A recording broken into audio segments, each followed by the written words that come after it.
नमस्कार दोस्तों, welcome back to JD education. आशा करती हूँ आप सब बहुत अच्छे होंगे और अच्छे से अपनी प्रिपरेशन कर रहे होंगे। सो गाइस, आज हम लोग प्रोफेसर आर्यन सिंह, जिसको कि शॉर्ट फॉर्म में रज्जू भैया यूनिवर्सिटी के नाम से जानते हैं, आपके प्रयागराज में स्थित है, के बीएड सेकंड सेमेस्टर के फर्स्ट पेपर के एक नए लेक्चर की शुरुआत करने जा रहा है। सो गाइस, अगर अभी तक आप चैनल पर फर्स्ट टाइम आए हैं सो प्लीज जरूर से चैनल को सब्सक्राइब करके रखिएगा, क्योंकि आने वाले समय में बीएड से रिलेटेड जितने भी इंफॉर्मेशन होंगी, जितने भी अपडेट्स होंगी, जितने भी क्लासेस एंड ऑल, हम पूरी कोशिश करेंगे कि हाँ आप तक इजिली पहुंचा पाए। सो प्लीज जरूर से सब्सक्राइब करके रखिएगा। एंड जिन्होंने सब्सक्राइब करके रखा है तो आई होप आपने सारी क्लासेस देखी होंगी। अगर आपने नहीं देखी तो फिर क्या ही किया। तो आपको क्या करना है, बस चैनल पर विजिट करना है एंड आपको प्लेलिस्ट के थ्रू या फिर आप इजिली वीडियो को फाइंड आउट करना चाहते हैं तो टॉपिक को सर्च करेगा, आपको इजिली मिल जाएगी। वन मोर थिंग कि अगर अभी तक आप हमारे साथ नहीं जुड़े हैं, कहाँ पर, व्हाट्सएप पे एंड टेलीग्राम पे गए, सो प्लीज जरूर से जुड़ जाइए, क्योंकि उस टेलीग्राम पे ही हम आपको क्लास के links, PDFs, notes, in information सब कुछ हम वहीं पे ही शेयर करते हैं। तो प्लीज जरूर से जुड़ेंगे तो आपको सारी चीज़ें ईजी गोइंग हो जाएंगी आपके लिए। एंड आपको अगर बात करना चाहेंगे तो आपका ग्रुप भी है, वहाँ पर बहुत ऐसे कैंडिडेट्स हैं जो आपस में बात करते हैं, उनके डाउट्स भी सॉल्व होते हैं। तो डेफिनेटली हम चाहते हैं कि आप भी उसका हिस्सा बने और वहाँ से आप अपनी इन्फॉर्मेशन प्रॉपर लेते रहें।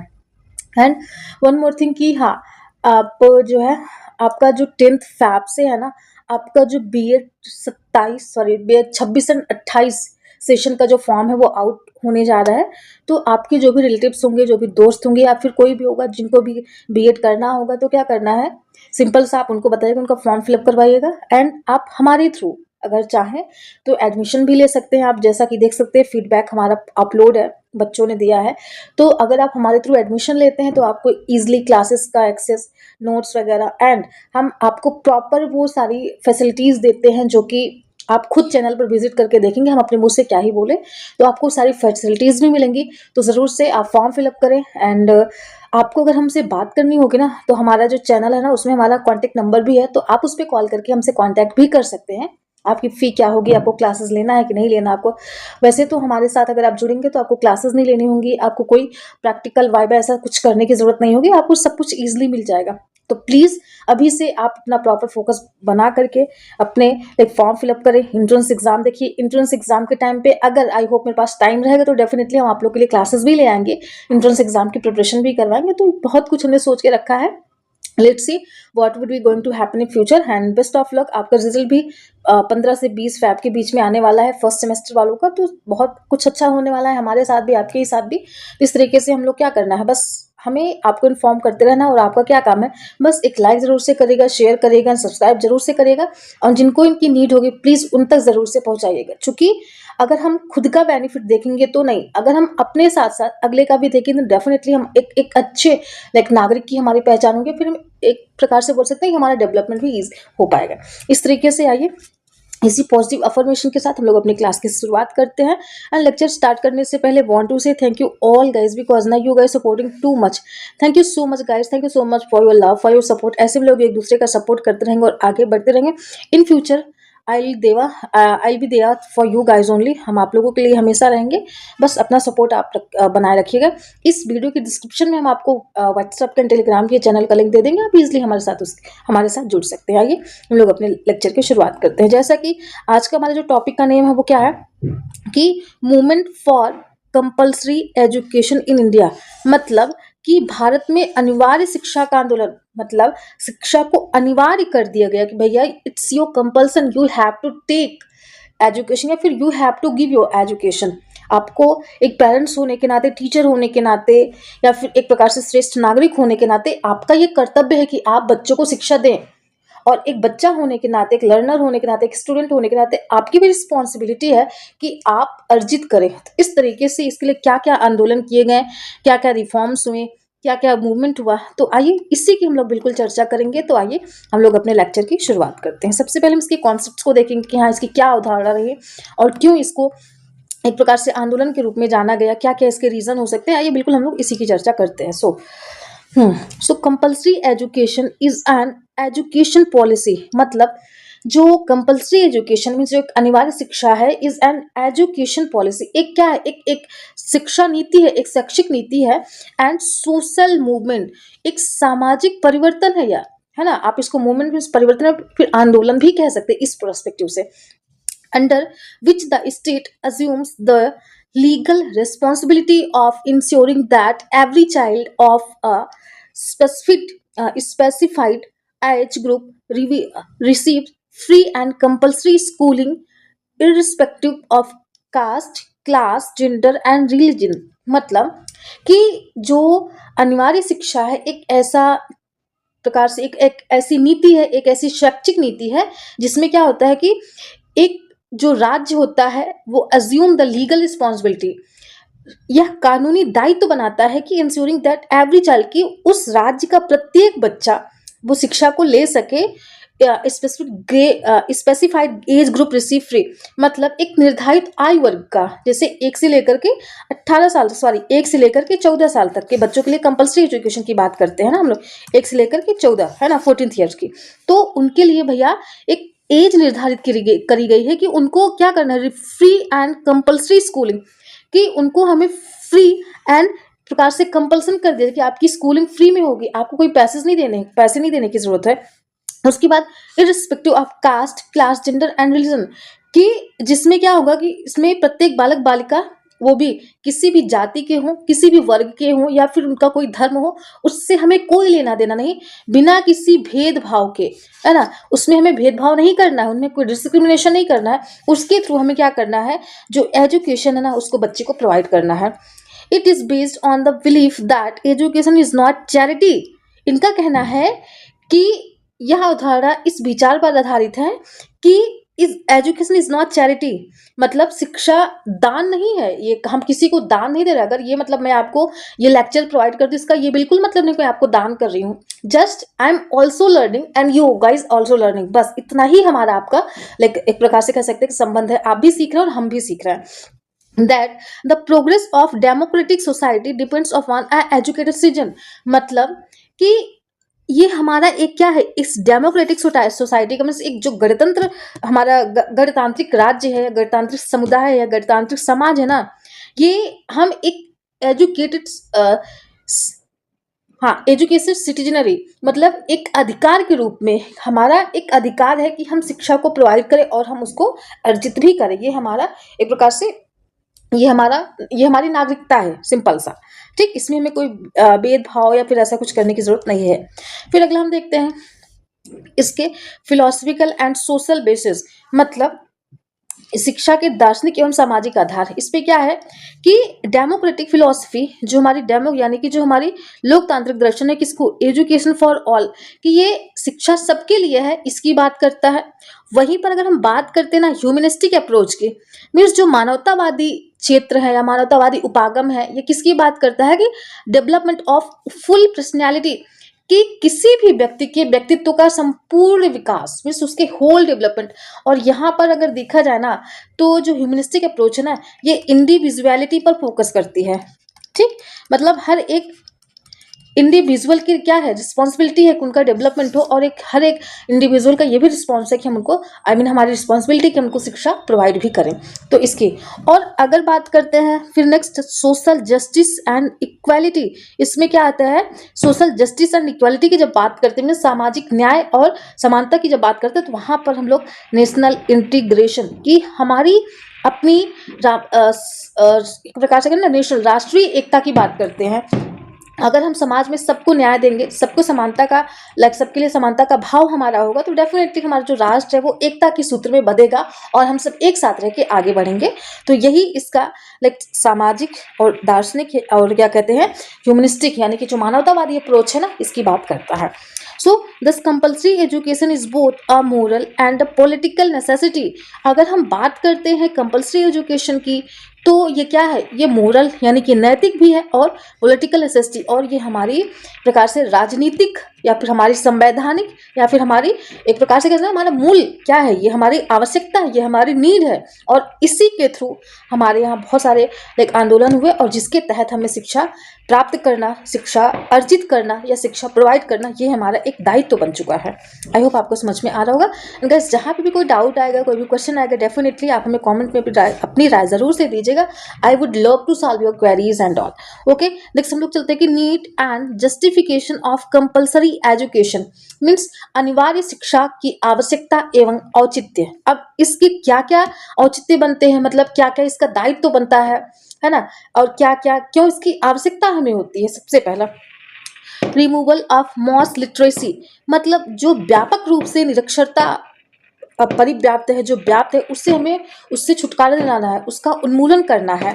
नेक्स्ट है कि empowerment of weaker sections means जो शिक्षा से वंचित वर्ग रह चुके हैं, जो एक्सक्लूड कर दिए हैं, जिनका मार्जिनलाइजेशन हुआ है, जिनको कि लाइक कास्ट के आधार पर, उनकी जाति, उनके कलर के आधार पर, उनके देश के या फिर उनकी कम्युनिटी के आधार पर, उनकी भाषा के आधार पर, तो जो उससे वंचित रह गए हैं उन तक हमें शिक्षा पहुंचाने की क्या करनी है, ये हमारा उत्तरदायित्व है। फिर economic development and skilled man power means कि हमें आर्थिक विकास हेतु जो कुशल मानव संसाधन है उसका क्या करना है, उसका हमें डेवलपमेंट करना है, उसको हमें व्यापक रूप से बढ़ावा देना है उसका। फिर अगला, स्ट्रेंथनिंग डेमोक्रेसी मीन्स लोकतंत्र को क्या करना है, उनकी और मजबूती हमें देते रहना है। मीन्स हम जितना मजबूत है, बट हमें कोशिश करना है कि हर दिन, हर मिनट, हर क्षण प्रतिशत हमें इसको मजबूती दिलाते रहना है। एंड नेक्स्ट हमारा क्या है, social mobility and equality. It means कि सामाजिक गतिशीलता एवं समान अवसर, कि समाज में जो भी परिवर्तन आए वो क्या हो, वो हमारी रियल लाइफ से जुड़कर हो, और बिल्कुल टाइम टू टाइम इसमें मोबिलिटी आनी भी चाहिए, बिकॉज ये डायनेमिक होता है, चाहे वो आपकी लर्निंग हो, चाहे वो आपकी शिक्षा हो, चाहे वो आपका विकास हो, वो डायनेमिक होता है, चेंजेबल होता है। तो डेफिनेटली हमारी जो शिक्षा है उसमें भी मोबिलिटी होनी चाहिए और समानता का अवसर होना चाहिए, कि सबको, डजेंट मैटर कि वो बड़े घराने से है कि छोटे घराने से है, वो क्षत्रिय है, वो शूद्र है, वो वैश्य है, या फिर हिंदू है, मुस्लिम है, सिख है, किस देश से है, आई मीन किस कम्युनिटी से है, उसकी लैंग्वेज क्या है, हमें इसमें ना जा करके बस इतने पे ही हमें अपनी लाइक शिक्षा को केंद्र बिंदु में मान करके देना है कि हाँ, ये बच्चा शिक्षा का अधिकारी है और इसे हमें शिक्षा देनी चाहिए, बस इतना ही हमारी सोच होनी चाहिए। नेक्स्ट हम देखते हैं कि historical background of movement means आंदोलन की ऐतिहासिक पृष्ठभूमि, मतलब कहाँ से ये आंदोलन शुरुआत हुई थी, इस पे हम चर्चा करते हैं। भारत में अनिवार्य शिक्षा का आंदोलन औपनिवेशिक शासन के दौरान उत्पन्न हुआ, क्योंकि ब्रिटिश सरकार की शिक्षा नीति क्या थी, वो सीमित थी। मीन्स जिस टाइम पर ब्रिटिशर्स आकर के हमारे ऊपर क्या करते थे, अपना एक प्रकार से हमारे ऊपर अपना शासन करते थे, और हमको बस इतनी शिक्षा देते थे कि हम उनका असिस्टेंट बन पाए, या फिर हम बस उनके बाबू के काम में आए, या फिर उनका हम एक प्रकार से ना क्लर्क, वही जो हमने पीछे क्लासेस करी उसमें आपको आइडिया लगा होगा कि वो लोग इस तरीके से हमें शिक्षा प्रोवाइड करते थे, इस तरीके से हमें एजुकेशन देते थे कि बस हमें एक प्रकार से मजदूर के जैसा बनाना चाहते थे। तो उस काल से निकलने के लिए, औपनिवेशिक शासन से, जो उनका औपनिवेशिक काल था, उससे हमें निकलने के लिए हमने क्या करी है कि अपनी जो आंदोलन है उसको हमने लाया है, फिर हम उसमें रिफॉर्म्स किए हैं। चूंकि उनकी जो शिक्षा नीति ना वो बहुत सीमित थी, बहुत लिमिटेड अमाउंट में देते थे। वो क्या करते थे कि बस अभिजात्य वर्ग केंद्रित था, मतलब जो कुलीन वर्ग थे, कि उनको पता था कि अगर हम अच्छे लोगों को देंगे, यानी कि जो थोड़े से डेवलप्ड हो चुके हैं, तो वो कहीं ना कहीं हमारे ऊपर शासन करेंगे। तो हमें शासन नहीं करवाना है, बस ऐसे लोगों को हमें तैयार करना है जो सिर्फ मजदूरी कर पाए, जिनके अंदर उतनी साक्षरता नहीं है बस। तो इस तरीके से उनका जो अभिजात वर्ग केंद्रित था। उसके बाद नेक्स्ट है कि शासकीय आवश्यकता आधारित थी, वही ना कि वो अपना सत्ता चलाना चाहते थे। उनसे ये मतलब नहीं है कि हमारे देश का क्या होगा, हम विकास कर रहे हैं, कि हम डिक्रीजिंग फॉर्म में जा रहे हैं, कि हम हमारा जो डेवलपमेंट है वो इंक्रीज हो रहा है, फिर हम आगे बढ़ रहे हैं। नहीं, उनको तो क्या करना था कि भैया इनको ढकेलो, और जितना ढकेल पाओ उतना ढकेल दो नीचे, इनको खाई में गिरा दो। ठीक, तो बस वही कि इनको अपना शासकीय आवश्यकता को क्या करनी थी, पूरी करनी थी, बाकी इनसे कोई लेना देना नहीं था। और यही रीजन था, इसी कारण से भारतीय समाज सुधारकों और राष्ट्रवादियों ने अनिवार्य शिक्षा की क्या करी, मांग उठाई कि भैया अब हमें अनिवार्य शिक्षा मिलनी चाहिए, नहीं तो हमारा तो ऐसे पतन हो जाएगा, हम किस रास्ते को जाएंगे। और यही रीजन है कि इतने सारे रिफॉर्म्स हुए, सारे आंदोलन हुए, और इस वजह से इसको कंपल्सरी एजुकेशन के लिए बोला गया। उसके बाद इसमें क्या क्या चीजें देखते हैं कि early effort during British period, मतलब ब्रिटिश काल में प्रारंभिक प्रयास। अब वो कौन कौन से प्रयास हुए, क्यों किए गए। सबसे पहला कि charter act 1813 means charter act 1813 आता है, कि क्या करता है कि first official recognition of state responsibility. उसके बाद allocation of funds for education means कि राज्य की जो शिक्षा संबंधी जिम्मेदारी है ना, उसको पहले स्वीकृति दी गई कि भैया अब हर राज्य अपनी अपनी जिम्मेदारी लेगा कि अपने राज्य के लाइक पीपल्स को, अपने राज्य के कैंडिडेट्स को, अपने पर्सन को क्या करेगा, वो शिक्षित करेगा, ये आपकी रिस्पॉन्सिबिलिटी है। और फर्स्ट टाइम इसको स्वीकार किया गया। फिर allocation of funds for education, mean शिक्षा के लिए धन राशि को क्या करना है, प्रदान करना है, उसका भी ऐसा प्रावधान बनाया गया। तो ये सबसे पहला रिफॉर्म हमें देखने को मिलता है चार्टर एक्ट 1813। लेकिन उसमें क्या कमी थी? कमी ये थी कि जन शिक्षा पर कोई ठोस नीति नहीं थी। कि यहाँ पर भी वो एक थ्योरी आती है ना, डाउन फिल्ट्रेशन थ्योरी, कि बस कुछ लोगों तक ही शिक्षा पहुंच पाए, लेकिन वो लाइक एक प्रकार से बोले कि जनता के बीच में अप्रोप्रिएटली पहुंच पाए, ऐसी कोई नीति नहीं निर्धारित हुई थी। अगला है वुड डिस्पैच, है ना, यानी कि जो वुड डिस्पैच है वो 1854 वाला। उसमें भी क्या क्या चीजें देखने को हमें मिलती हैं इसमें, कि एम्फेसिस ऑन मास एजुकेशन। अच्छा, यहाँ पर उन्होंने मास एजुकेशन की बात करी है। फिर एक्सपेंशन ऑफ प्राइमरी स्कूल्स, कि जो प्राथमिक स्तर की शिक्षा है ना, उसके विस्तार पर बल, यानी कि जो प्राइमरी लेवल के बच्चे हैं उन पे भी क्या करना है, हमें शिक्षा देनी है, उन तक शिक्षा को पहुंचाना है। प्लस एक्सपेंशन ऑफ प्राइमरी, उसके बाद एम्फेसिस ऑन मास एजुकेशन, मतलब आधुनिक शिक्षा की जो प्रणाली है उसकी यहाँ पर हमें नींव दिखती हुई, मतलब नींव प्रकार से रखी गई, वो हमें मिलता है।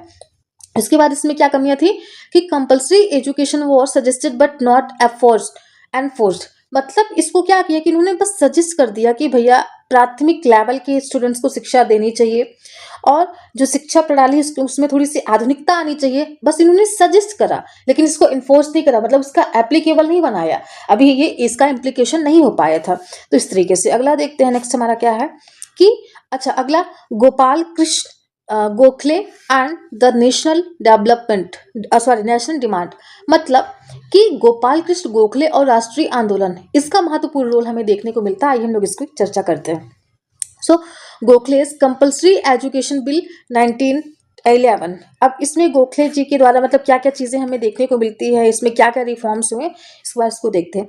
सो Gokhale believe that the political freedom without educated masses is meaningless, मतलब गोखले का ऐसा मानना था कि उन्होंने बोला कि शिक्षित जनता के बिना स्वराज व्यर्थ है, कि अगर हम राज्य में रहने वाले लोगों को शिक्षा नहीं दे सकते हैं, उनको हम जागरूक नहीं बना सकते हैं, उनके अंदर हम अवेयरनेस नहीं ला सकते, या फिर उनको हम कॉन्शियस नहीं बना सकते, तो ऐसे राजस्व का क्या मतलब है, ऐसे राज्य का क्या मतलब है? हमें तो नहीं लगता है कि इसको कोई मतलब है। और इस वजह से उन्होंने ये दिया, और उन्होंने बोला हिज बिल प्रपोज, उनका जो बिल था वो प्रपोज करता है क्या क्या चीजें, कंपल्सरी प्राइमरी एजुकेशन, की जो प्राथमिक शिक्षा है इसको कंपल्सरी बनाया ही जाए। ये मतलब इन्होंने इन्फोर्स करने की बात करी कि भैया अब इसको आप एप्लीकेशन में ले आओ, आप इसको यूटिलाइज करो, बस कह देने से नहीं हो जाता है। अगला है कि local bodies responsible for implementation, कि जो स्थानीय संस्था है ना उनकी जिम्मेदारियां दो भैया, कि आप इसको देखो और आप इसको करवाओ, हम आपको जिम्मेदारी दे रहे हैं। क्योंकि एक व्यक्ति वो सब कुछ नहीं कर सकता ना, जैसे क्लास में सॉरी घर में एक फैमिली है, उसमें बहुत सारे मेंबर्स रहते हैं, बट हमारे पेरेंट्स के कुछ और काम होते हैं, बच्चों के कुछ और होते हैं, ग्रैंडफादर जो हमारे ग्रैंड पेरेंट्स होते हैं उनका कुछ और होता है, जो छोटे लाइक बच्चे होते हैं उनका कुछ, तो भैया सबकी अपनी अपनी जिम्मेदारी होती है। ठीक वैसे यहाँ पर कहते हैं कि भैया जो स्थानीय संस्था है ना, आपकी अपनी रिस्पॉन्सिबिलिटी है कि आप अपनी जगह पर सारी चीज़ों को इसका इम्प्लीमेंटेशन करो। फिर the bill was rejected in 1912, कि ये सारी बातें हो रही थी, बट उसी टाइम पर क्या होता है कि इस बिल को 1912 में क्या हो जाता है, रिजेक्ट कर दिया जाता है, इसको अस्वीकार किया जाता है। क्यों? क्योंकि यहाँ पर थोड़ा सा फाइनेंशियल ऑब्जेक्शन, कि यहाँ पर जो धन से रिलेटेड, जो राशि से रिलेटेड कुछ ऑब्जेक्शन लगाए जाते हैं। उसके बाद फियर ऑफ पॉलिटिकल अवेकिंग, कि कहते हैं कि इस बिल में कोई पॉलिटिकल मीन्स कोई राजनीतिक जागरूकता नहीं थी, इस वजह से इसको रिजेक्ट करते हैं। कुछ ऐसे पॉइंट्स हमें देखने को मिलते हैं। फिर अगला इसमें क्या होता है कि ब्रिटिश सरकार ने इसे आर्थिक और राजनीतिक कारणों से अस्वीकार कर दिया, क्योंकि इस समय उनका ही शासन चल रहा था, उन्होंने इसको अस्वीकार करा। और क्या होता है फिर यहीं से जो यह आंदोलन होता है ना, एक निर्णायक मोड़ था। हम डेफिनेटली कि इसको रिजेक्ट उन्होंने करा, बट स्टिल हम लोग इतना तो जान गए थे कि भैया हमारे हित में ये लोग नहीं चाह रहे हैं, हमारे हित में तो कुछ चीज़ नहीं आ रही, फिर भी हम इसके लिए लड़ेंगे और आगे बढ़ेंगे, तो फिर यहाँ से हमारे लिए एक अच्छा मोड़ होता है, एक अच्छा लाइक कह सकते हैं ना कि एक अच्छी हमें दिशा मिल पाती है, एक अच्छा हमें रास्ता मिल पाता है कि हाँ कुछ तो अपने लिए करें यार, हम क्यों किसी की गुलामी करते रहें, ऐसा है। फिर अगला इसमें क्या है कि impacts of national freedom movement. अब स्वतंत्रता आंदोलन का क्या क्या हमें प्रभाव देखने को मिलता है, आइए हम लोग इस पर चर्चा करते हैं। सबसे पहला, education became a tool for, कि जो शिक्षा है इसको एक टूल के रूप में बनाया गया, किस वजह से कि हमारे अंदर जो है पॉलिटिकल अवेयरनेस हो पाए, ये हम राजनीतिक चेतना में आए, हम राजनीतिक लाइक पॉलिटिकल कॉन्शियसनेस को हम समझ पाए, सॉरी हम पॉलिटिकली हम कॉन्शियस हो पाए, हमारे अंदर अवेयरनेस हो पाए। फिर नेशनल यूनिटी, मतलब राष्ट्रीय एकता की बात होती है। फिर सोशल रिफॉर्म और सामाजिक सुधार का क्या होता है, एक साधन बन पाती है। इस तरीके से हमारे जो है वो एजुकेशन को लाया जाता है। फिर उसके बाद provisional compulsory education act means कि हाँ, प्रोविनिशियल कंपल्सरी एजुकेशन मीन्स प्रांतीय अनिवार्य शिक्षा अधिनियम। अब इसमें क्या होता है कि बिटवीन 1918 टू 1939, मतलब 1918 से 1939 के बीच में क्या होता है कि many provisions in enacted loss making education compulsory on a limited scale. इसमें होता क्या है कि 1918 से, है ना, 1918 से 1939 के बीच कई प्रांतों में सीमित स्तर पर क्या होती है, शिक्षा को अनिवार्य किया गया। अच्छा, इसकी क्या लिमिटेशन होती है कि अर्बन सेंट्रिक, इसको अर्बन सेंट्रिक बनाया गया, मतलब एक प्रकार से, लेकिन शहरी, जो शहर में शहरी केंद्रित बनाया गया। फिर जेंडर बायस, यहाँ पर कुछ हमें जेंडर बायस भी देखने को मिलते हैं। फिर पुअर इन्फोर्समेंट, कि इसको उतने तरीके से फोर्स में नहीं लाया गया, मतलब एक प्रकार से देखा जाए तो समग्रता की बात यहाँ पर नहीं देखने को मिलती है। इस वजह से यहाँ पर कुछ इसके लिमिटेशंस हमें देखने को मिलती हैं। फिर उसके बाद क्या आती है, Wardha scheme of basic education means 1937, जो वर्धा योजना जो कि महात्मा गांधी जी ने दिया था, इसको नई तालीम शिक्षा, वर्धा योजना या फिर बेसिक एजुकेशन, इन सब के नाम से जानते हैं। तो इसमें होता क्या है कि proposed by Mahatma Gandhi emphasised, मतलब इस बल देता है किस पर, कि एजुकेशन थ्रू क्राफ्ट, मतलब कि इन्होंने श्रम आधारित शिक्षा की बात करी है, और free and compulsory education up to 14th years, वही ना कि 1 से लेकर के 14 साल तक के बच्चों के लिए फ्री एंड कंपल्सरी एजुकेशन की बात करती है।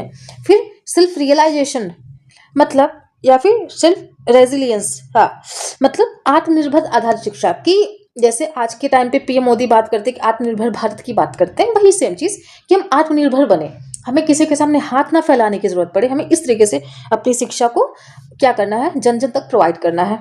इसमें क्या होता है कि ideological backbone of compulsory education, मतलब इसका ये होता है कि आइडियोलॉजिकल बैकबोन, कि एक आदर्शवादी हमारे लिए रीढ़ की हड्डी साबित होती है ना, ये हमारा बैकबोन होता है कंपल्सरी एजुकेशन के लिए, मतलब जो हमारी अनिवार्य शिक्षा ना, एक प्रकार से ये एक आदर्श हमारे लिए आदर्श बैकबोन का काम करता है। आइडियोलॉजिकल क्या कर सकते हैं कि एक सिनेरियो बन के आता है हमारे सामने कि भैया नहीं, अब तो करना ही चाहिए, इस तरीके से हमने देखा। नेक्स्ट हम लोग चलते हैं, compulsory education after independence means स्वतंत्रता के बाद अनिवार्य शिक्षा की क्या महत्ता हमें देखने को मिलती है। इसमें आर्टिकल 45 में हमें ये देखने को मिलता है 1950 में कि डायरेक्टिव प्रिंसिपल एंड इसका जो गोल था free and compulsory education up to 14th years. तो अगर हम लोग देखते हैं ना, जो डायरेक्टिव प्रिंसिपल है मीन्स नीति निर्देशक जो तत्व है वो क्या है, जो डायरेक्टिव प्रिंसिपल है वो किसकी बात करता है कि आपके ये संविधान का भाग 4 में वर्णित है, ठीक, और उसमें ही हमारा जो है ये डायरेक्टिव प्रिंसिपल की बात होती है। तो इसमें क्या हमें देखने को मिलता है कि जो हमारा डायरेक्टिव प्रिंसिपल है, जो राज्य के नीति निर्देशक तत्व है, वो ये मानते हैं कि राज्य, अब राज्य का मतलब एक स्पेसिफिक राज्य की बात नहीं हो रही है, अगर इसका देखा जाए तो जो शिक्षा के लिए अनिवार्यता या फिर जो भी कोई प्रावधान बनाए जाते हैं वो केंद्र और राज्य दोनों के ही लाइक सामने रख करके चीजें होती हैं। तो जैसे भारत की बात करें तो भारत एक पूरा राज्य है, देश तो है बट कहीं ना कहीं एक राज्य है। तो ये हर जगह की बात करता है कि संविधान इसमें क्या करता है कि 1 से लेकर के 14 साल तक के बच्चों के लिए कुल मिलाकर के अनिवार्य एवं कंपल्सरी एजुकेशन की बात करता है, अनिवार्य प्लस निःशुल्क शिक्षा की बात करता है। बिल्कुल इनका जो ये प्रिंसिपल है ना, इसी पर बात फोकस करता है कि 1 से लेकर के 14 साल तक के बच्चों के लिए अनिवार्य एवं निःशुल्क शिक्षा का प्रावधान हो। इस तरीके से यही ना कि इसका जो हमें गोल यहाँ पर नीचे देखने को मिलता है, free and compulsory education up to 14th years, यही ये हमारा जो प्रिंसिपल है वो कहता है। पर इसमें होता क्या है कि जो हमारा लक्ष्य था ना, ये कंप्लीट नहीं हो पाया, पूरा नहीं हो पाया, और इस वजह से कुछ हमें इसमें कमियां भी देखने को मिलती हैं। फिर अगला, कुछ संवैधानिक परिवर्तन आते हैं, मीन्स कॉन्स्टिट्यूशनल ट्रांसफॉर्मेशन। अब ये क्या क्या चीजें होती हैं कि 86th कॉन्स्टिट्यूशनल अमेंडमेंट एक्ट 2002 क्या होता है कि इंसर्टेड आर्टिकल 21A, फिर education became a fundamental right, कि जब वहां पर ये जो हमारा टास्क था, जो हमारा लक्ष्य था, ये पूरा नहीं हो पाता है, तो उसके बाद हमें ये देखने को मिलता है कि इसमें अनुच्छेद 21A जोड़ा गया। उसमें क्या होता है कि शिक्षा को एक मौलिक अधिकार बना दिया गया। अब जब वो कंप्लीट नहीं हो पाया, जो हमारा डायरेक्टिव प्रिंसिपल था उसमें कुछ कमियां रह गई, तो उसी के बाद होता क्या है कि 86 कॉन्स्टिट्यूशनल अमेंडमेंट एक्ट 2002 आता है, जिसमें अनुच्छेद 21A को जोड़ा गया। उसमें शिक्षा को एक मौलिक अधिकार का एक प्रकार से बोले नाम दिया गया, फिर मौलिक अधिकार बना दिया गया। इस तरीके से हमें देखने को मिलता है। फिर अगला, राइट टू एजुकेशन एक्ट 2009 में शिक्षा का अधिकार अधिनियम 2009, यहाँ पर क्या देखते हैं क्रिटिकल व्यूज का। The RTE means right education, है ना, act institutionalised the compulsory education movement by what, by making schooling enforceable, कि स्कूलिंग जो है उसको इन्फोर्सेबल मतलब उस पर बल दिया जाए, उस पर जोर दिया जाए। फिर फिक्सिंग स्टैंडर्ड्स, एक मानक निर्धारित किया जाए। फिर इंश्योरिंग इंक्लूजन, कि एक्सक्लूड ना करके उसमें मैं सबको इसमें इंक्लूज करना है, मतलब इसमें सबको लेके आना है। अगर इसको देखें तो यह अधिनियम आंदोलन को कानूनी वास्तविकता में क्या करता है, वो बदल देता है, जो हमारा राइट टू एजुकेशन एक्ट 2009 है। फिर इसका कुछ क्रिटिकल इवेल्युएशन भी हमें देखने को मिलता है।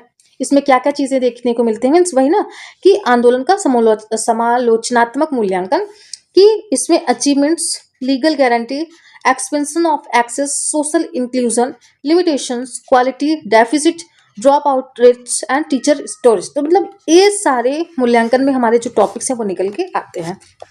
फिर एजुकेशनल सिग्निफिकेंस मीन्स शैक्षिक महत्व, क्या क्या चीजें हमें देखने को मिलती है कि compulsory education led to foundation for, यह किसके लिए फाउंडेशन बनाती है कि यूनिवर्सलाइजेशन ऑफ एजुकेशन, मतलब शिक्षा का सार्वभौमिकरण हो।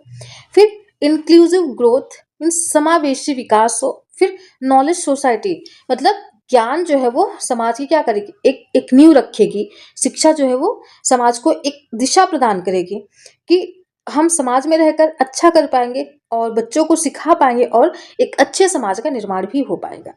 फिर फाइनली वी कैन से कि the movement for compulsory education in India represents a long struggle from colonial neglect to constitutional empowerment, reflecting India's vision of equity, democracy and human dignity. मतलब होता क्या है कि भारत में अनिवार्य शिक्षा का जो आंदोलन हमें देखने को मिलता है, औपनिवेशिक उपेक्षा से संवैधानिक सशक्तिकरण, है ना, कि इसे संविधान के थ्रू इस पर कुछ रिफॉर्म्स किए गए, इसमें कुछ आंदोलन किए गए, तक की एक ऐतिहासिक यात्रा है जो समानता, लोकतंत्र और मानव गरिमा की भावना को क्या करता है, दर्शाता है।